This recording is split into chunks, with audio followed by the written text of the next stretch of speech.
Sir Topham Hatt's engines are proud of how useful they are. It makes them feel important, but none of them feels more important than Gordon. "Watch out," Gordon wheezed. "You'll get my paint all sooty." "Pulling freight cars is a sooty job," teased Salty, "but then you wouldn't know." "Of course not," Gordon huffed importantly. "Express engines don't pull freight cars. It wouldn't be dignified." "Dinghy-fried?" puzzled Percy. "What's that?" "Dignified," Gordon corrected. It means that someone's too big for his buffers," teased Salty. "Pah," said Gordon, and he puffed away. That evening, fog covered the island of Sodor. Everything slowed down, and soon the docks were packed with waiting freight cars. This caused confusion and delay. Sir Topham Hatt came to the sheds. He was in a great hurry. "Henry, Thomas, and Percy," he said, "you must go to the docks immediately." "Yes, sir," they whistled.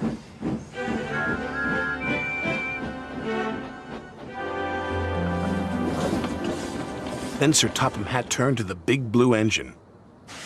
"You too, Gordon," he said. "I need a big engine to take the freight cars where they won't be in the way." "Freight cars?" huffed Gordon. He could not believe what he had heard. Gordon wasn't happy to be pulling freight cars. He waited impatiently while they were shunted into place. Hurry up, chuffed Gordon crossly. "Why the rush, Gordon?" asked Thomas. "If I must pull freight cars, then I'll show Salty how an express engine pulls freight cars," Gordon huffed. "Careful, Captain," Salty tooted. "You don't want to get too big for your buffers."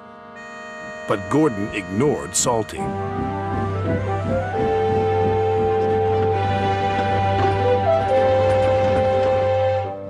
The next morning, Gordon raced along with his heavy load. "Now this is how you pull freight cars," he puffed. But the signalman had accidentally left the points switched to the branch line. Gordon rattled through the junction. "That's strange. I'm on the branch line." "Oh no," the signalman cried. "Express trains aren't supposed to go that way." It was too late. Gordon had already raced into the distance. The old branch line was weak and rusty. There were signs warning all the trains to go slow.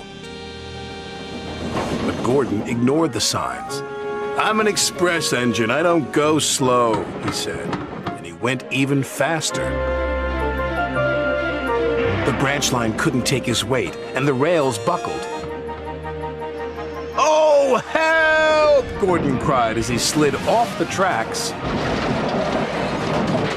and into a field.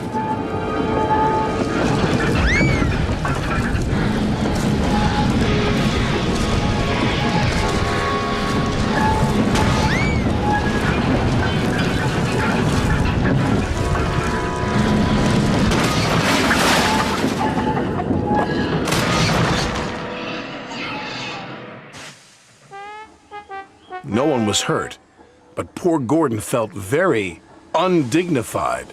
"What will Sir Topham Hatt say?" he groaned. He found out soon enough. "Well, Gordon," said Sir Topham Hatt, "you wanted to show Salty a thing or two, and you've certainly done that. You've shown him how silly it is to ignore go-slow signs." "Sorry, sir," said Gordon, and he let out a sad wheesh of steam. Gordon was soon repaired and back at the docks ready for work, but he was very unhappy with himself. "Everyone makes mistakes," said Thomas. "Even you." "Salty's sorry he teased you," puffed James. "And I'm sorry I was too big for my buffers," chuffed Gordon. And all the engines gave a jolly toot. Even Gordon.